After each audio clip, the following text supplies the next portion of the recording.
Ya reka tuvuye gato ku bijyanye n'ibintu biri kugenda bibera muri iki gihugu cya Amerika bisa nkaho ari bisa nkaho ari ibintu niba umuntu yavuga ko ari imikino niba ari ibiki ariko mu kinyarwanda umuntu yavuga neza uko ari nk'ibintu by'akavuyo mbese ni ibintu byo kutagendera ku murongo byo kutubahiriza amategeko niba ariko twabivuga gutyo. Icyo nshaka ko tuganira uno munsi ndashaka ko tuganira kuri asylum.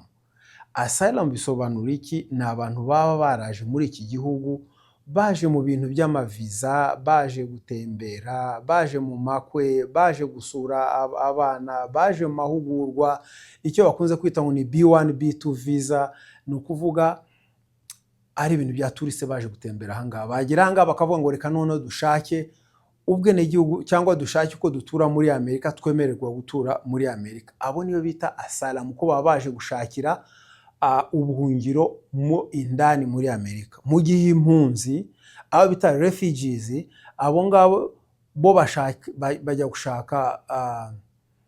bashaka ubuhungiro bakiri hanze y'igihugu, bakaza bafite ibyangombwa byose bakagera muri Amerika bafite ibyangombwa byose bigaragaza uko bemerewe gutura muri Amerika. No kuvuga amadosiye yabo yose bayakorera iyo ngiyo hanze y'igihugu cya Amerika. Abo ni impunzi.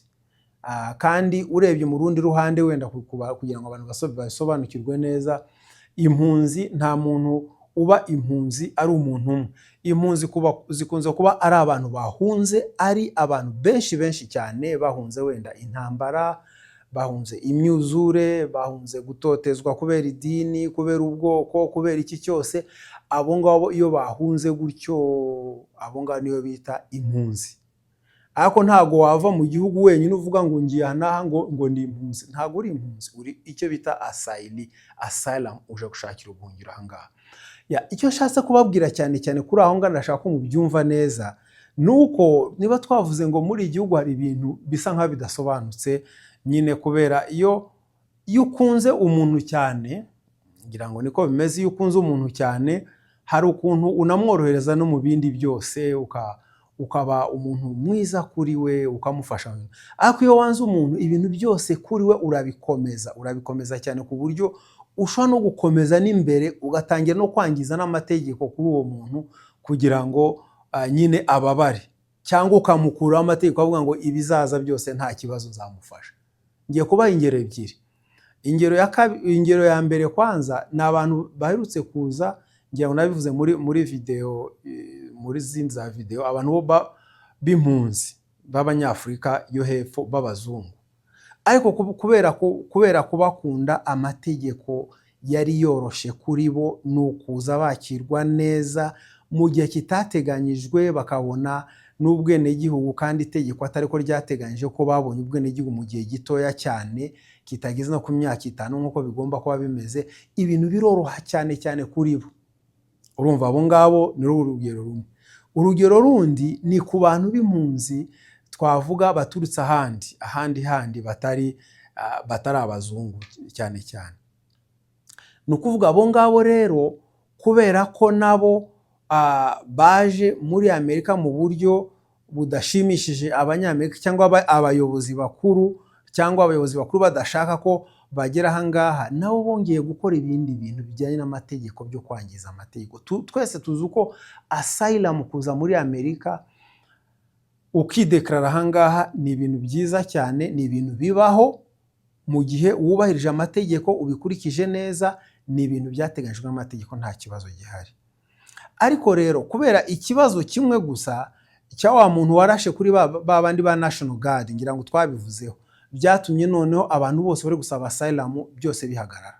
Ngira ngo murabizi, abantu bose bafite za asylum zose zarahagaze, asylum zose zarahagaze.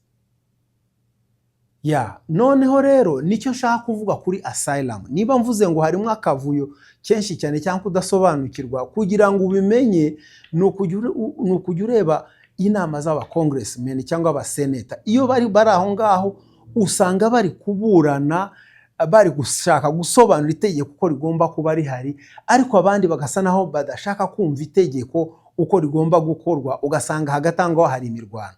Umwe asobanura uko kwangiza itegeko ni byiza, undi asobanura asobanura ko gukurikiza itegeko ni byiza, ugasanga abantu bari mu bintu by'urujijo utazi neza uko bimeze. Kubahiriza itegeko ni byiza, kwanga itegeko ni byiza. None se icyiza ni icyaha, icyo umuntu yakurikiza ni icyaha, ko byose hagati na hagati kigomba kuba kimwe cyangwa ikindi, itegeko rigomba kubahirizwa cyangwa ntiryubahirizwe. Ariko icyo nababwira cyo abantu bose baje gusaba asylum, amakese yabo arahagaze. Urumva icyo nicyo kibazo gikomeye cyane. Ndashaka nshireho kubashireho ka video gatoya k'umuyobozi mukuru wa DHS, ariyo bita Department of Homeland Security. Ni ministre, mbese twavuga nka ministre wa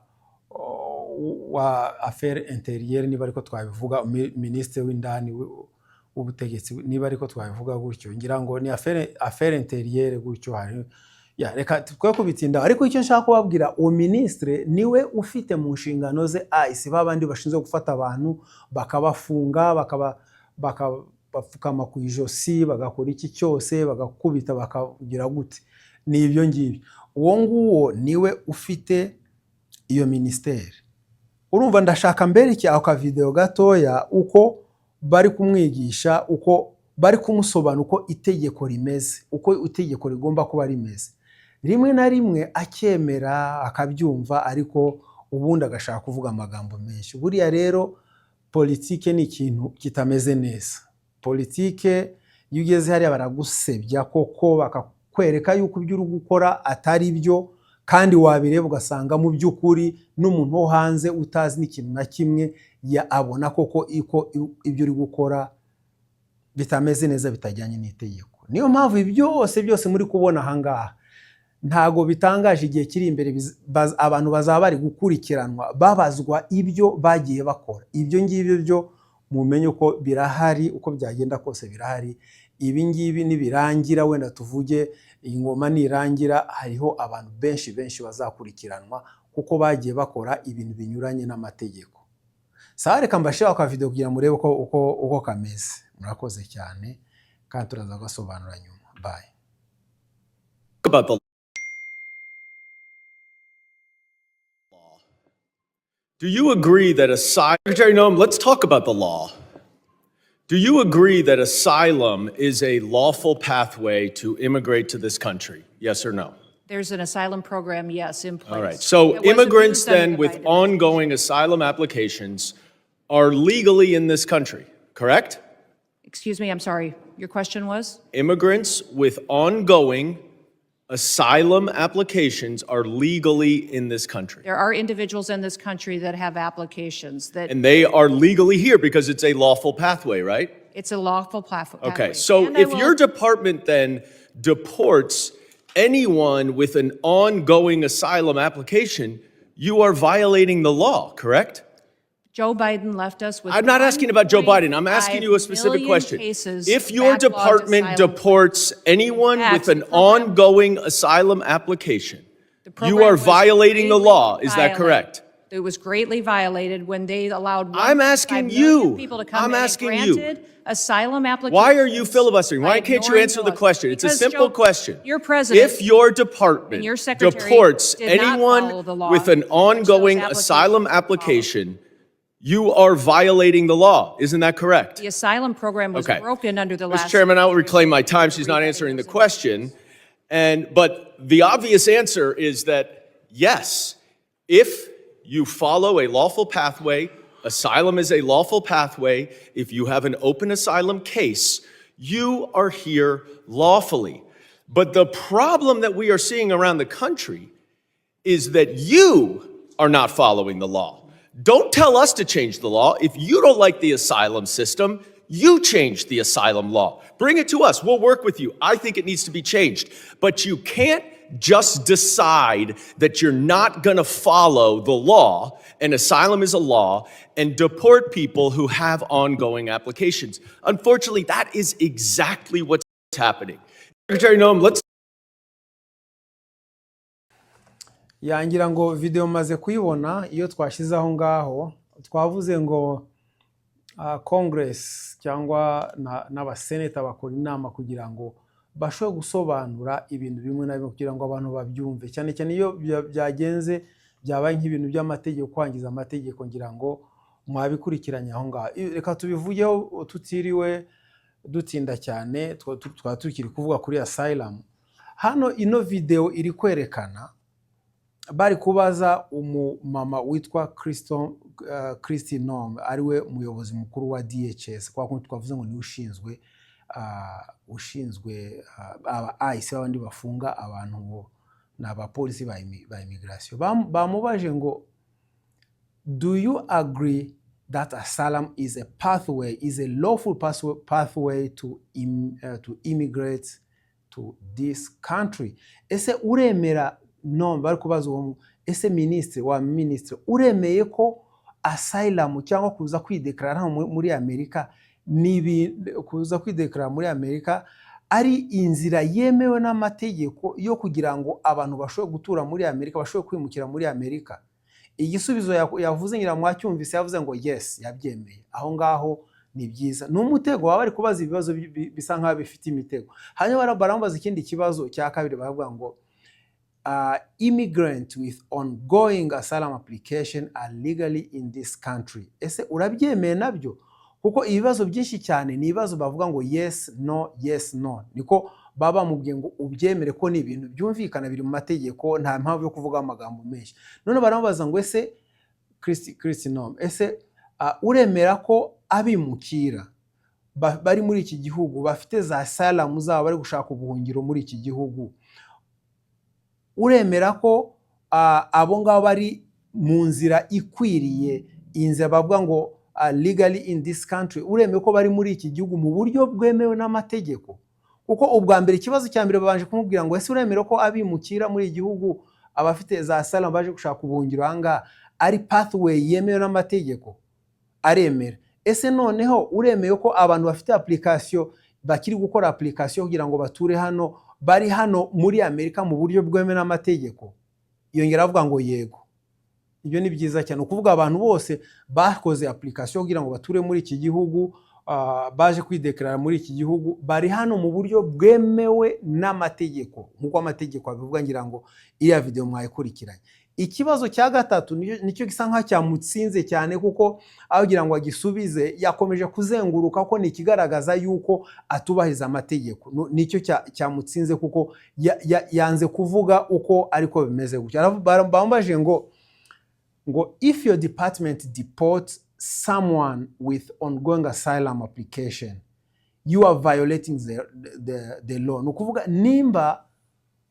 Nukuvuga bamubaza ngo nimba departement yawe, nukuvuga ministeri uyobora, ifata abantu ikaba deport, ikabasubiza iwabo ku ngufu, kandi bakiri mu nzira yo gushaka asylum, yo gushaka ko batura hano muri iki gihugu, uremeye ko uba wishe itegeko, uba wangije itegeko?